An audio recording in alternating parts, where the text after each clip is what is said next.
Hello, my name is Nima Bassiri. I'm an ACLS new faculty fellow here at Duke. I teach in a couple of departments, including the Duke Institute for Brain Sciences, as well as the program in literature and the Department of Philosophy.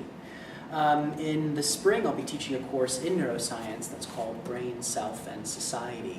And it's a course on the history of brain research, and I just wanted to talk to you a little bit about what I think is exciting about the course and what some of the course objectives are. Now, the goal of this course is not just to see how the brain was imagined differently in the past.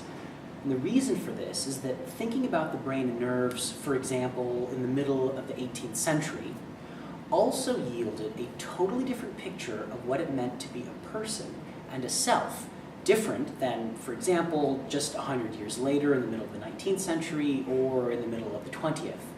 What we begin to see is not just how differently people were imagining the brain and nerves historically, but consequently how differently they were imagining themselves. So the real objective of the course then is not just to get a better handle on the nature of history, but rather to see what history can offer, which is that the ideas of brain and self were developing together.